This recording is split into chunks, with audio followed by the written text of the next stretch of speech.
However, it can cause strange circumstances with friends and former acquaintances.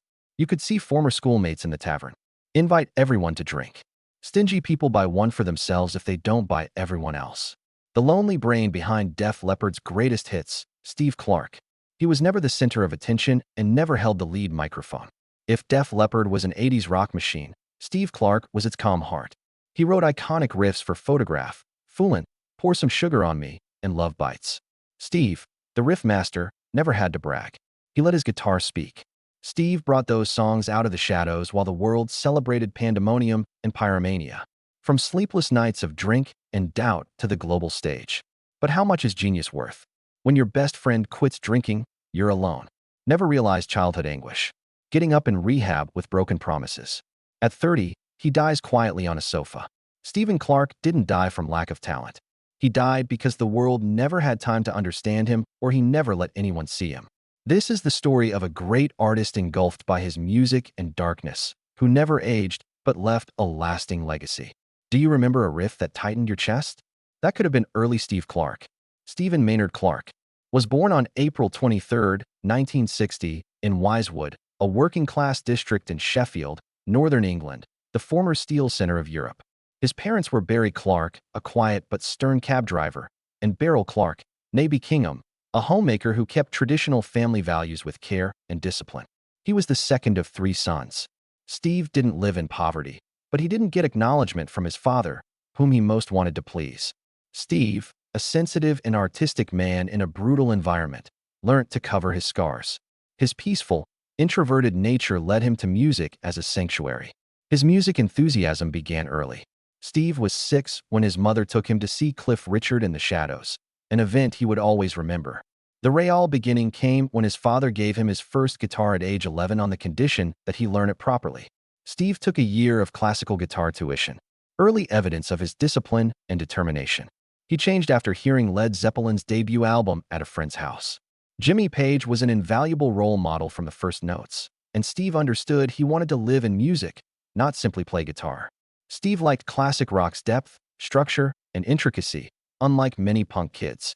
He learned guitar to fill an emptiness that childhood couldn't heal, not to impress or resist. Steve grew up to be a lathe operator at GEC Traction, following his father's orders, but he also wanted to play the electric guitar.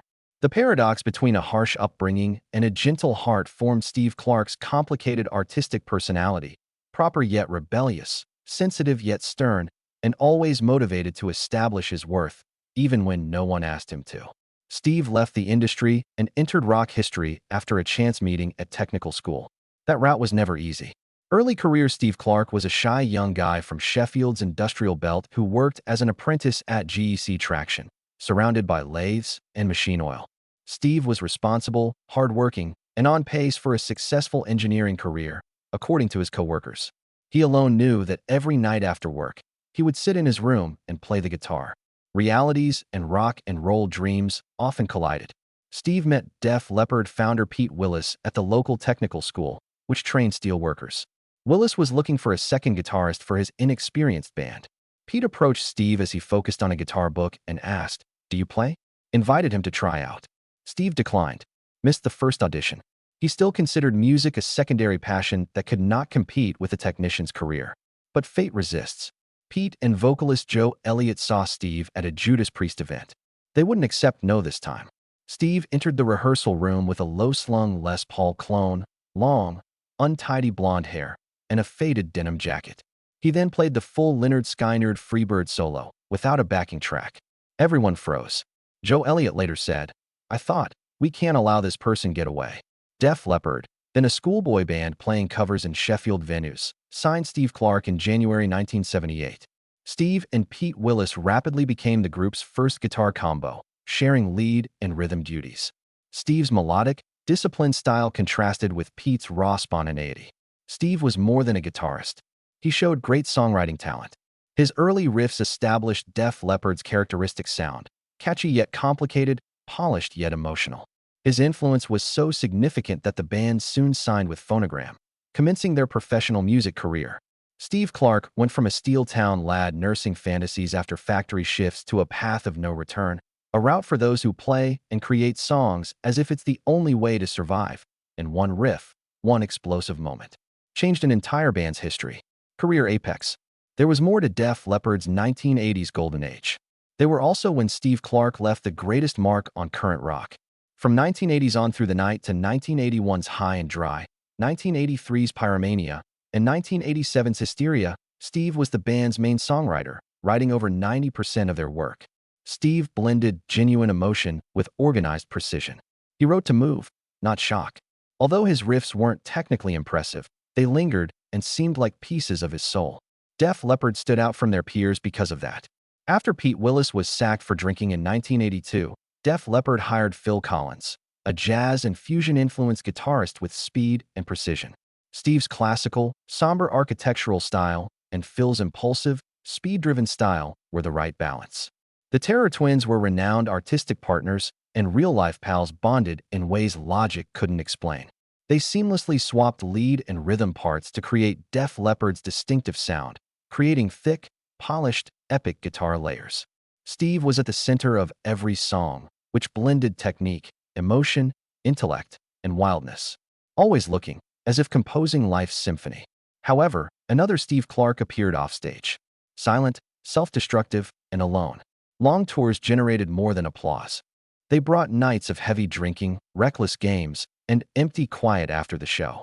As a fragile artist, he was surrounded by a milieu that emphasized strength and spectacle. Phil Collen said, "We were two sides of the same coin, but when I stopped drinking, Steve lost the only person who could listen to him in his craziness." Since then, Steve Clark, the riff maestro behind those immortal anthems, began straying from the road he had helped construct for Def Leppard as they rose up the global charts. Steve Clark's career peak wasn't glory. A burning road led to the darkest spot. Darkness behind stage. Steve Clark was mute, gnawed by dread, behind every stage-shaking Def Leppard song. The spotlight was on him. He received thunderous cheers. Steve secretly didn't think he deserved it. An invisible burden weighed him down his whole life, showing his manhood to a strict father, a conservative cab driver who never praised him and who never valued music. Steve was driven to succeed and drink to relieve the sense of never being enough by his father's harsh silence. Early on, drinking stopped. It became anesthesia and a cloak to help him handle the attention, fame, and empty feeling after every show. Steve was self-destructive and addicted. He hit a hotel bathroom wall with his hand on one U.S. tour, trying to get hurt and stop playing. He loved music but wanted to go. His tragedy revolved around that contradiction. On the personal front, a 7-year relationship with American model Lorelei Shellist seemed safe. She loved him before the fame and supported him as Def Leppard became famous, but booze destroyed it. Lorelei wrote in Runaway, Runaway, "I loved him, but I couldn't love us both." They separated silently, like Steve faced the world alone. Phil Collen and the rest of Def Leppard organized repeated interventions to get Steve into rehab to save their friend and the band's creativity. Steve always abandoned the programs and reverted to his old habits, as if he wanted to be saved but not live. Steve met heroin addict Janie Dean in Arizona rehab in 1990. They bonded over similar wounds, swore to overcome the past, and got engaged immediately. Their romance didn't lead to salvation. It accelerated their descent. Both relapsed, and this time no one could halt the descent. Stephen Clark didn't die from lack of talent. He died slowly from subtle childhood demands for approbation, of loneliness in a band he helped found, and of a pain no music could ease. His riffs darkened, performances stronger, and emptiness deepened. A soul wasted in the spotlight. Steve Clark, the guy behind so many iconic riffs, was found unconscious on a Minneapolis bar floor in 1989 as Def Leppard prepared for their largest tour after Hysteria's breakthrough. His blood alcohol level was 0.59, over 1.5 times the level that killed Led Zeppelin's John Bonham almost a decade earlier. The Def Leppard members rushed to his aid. It was bluntly stated by Hazelden Addiction Treatment Center doctors. Steve would die in the new year if they didn't act now. He took a 6-month hiatus after the band decided. All activity stopped. Joe Elliott encouraged Steve to return to that lovely Chelsea property he just bought. Make food. Hang clothing in the closet. Normalize your life again. Instead, he went from pub to pub, drank himself stupid, tumbled downstairs, and shattered his ribs. Steve consented to Arizona rehab again. He met Janie Dean there, woman recuperating from heroin. They became fast friends over shared wounds and got engaged. Steve assured Janie, the band, and himself that this time would be different. The past constantly outweighed his will. Both soon relapsed. Steve Clark was found dead on the sofa when Janie Dean returned home on January 8, 1991. The guitar genius who ignited Stadia had vanished in that quiet room. Steve died of respiratory failure after drinking and taking morphine and Valium, according to the autopsy. His blood alcohol level at death was 0.30, still above the deadly threshold that had killed so many artists. Daniel Van Alphen, his drinking partner the night before, testified that they had merely had drinks, watched films, and gone to bed. Nobody thought Steve wouldn't wake up. His peaceful funeral was held at Wisewood Cemetery near his childhood home. Instead of loud tributes or big speeches, deaf people and millions of music fans worldwide were left with a simple farewell. Music didn't kill Steve Clark. He perished because the spotlight blinded him to his true self. A silent genius who flashed light and vanished like lightning. Influence and legacy. Many saw Steve Clark as a Def Leppard guitarist with long blonde hair, catchy riffs, and a tumultuous personal life. But to those who performed music, handled a guitar, and sought truth, Steve was irreplaceable. Steve Clark was a musical thinker, unlike many guitarists of his time who chased speed or showed off technique. His classical background, theory, scale structures, and most significantly, silence were his strengths. Steve felt music as well as heard it. He stated he reads and writes music. I'm aware of the rules, yet know when to break them.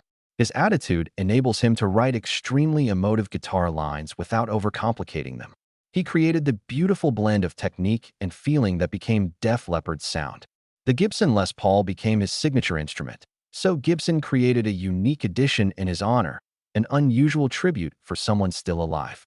Due to his interwoven rhythm lead approach and quiet but powerful stage presence, Steve influenced many 1980s guitarists. Other genre performers couldn't refute it. Steve Clark didn't play for attention. His music touched many. A harsh farewell, angry, mournful, and hurting homage, the band wrote White Lightning on Adrenalize after his death. Every musical line is a cry of sadness, a whisper of remorse, an unspoken goodbye. Not just Def Leppard. Tesla, the band who opened the Hysteria tour, wrote song and emotion to our buddy Steve Steeman Clark, a touching tribute to a talented but tragic friend. When Def Leppard was inducted into the Rock and Roll Hall of Fame in 2019, Steve Clark's name was mentioned. A late but well-deserved recognition. Steve Clark, who lived to 30 years old, left a lasting musical impact. His legend status didn't require enormous stages, shocking headlines, or decades. Because even after one repetition of his riffs, you still feel that sting in your chest, as if he's playing someplace in a secluded rock and roll corner. Steve Clark represented a generation of artists who wrote through anguish, lived on instinct, and quietly left when the lights were too bright.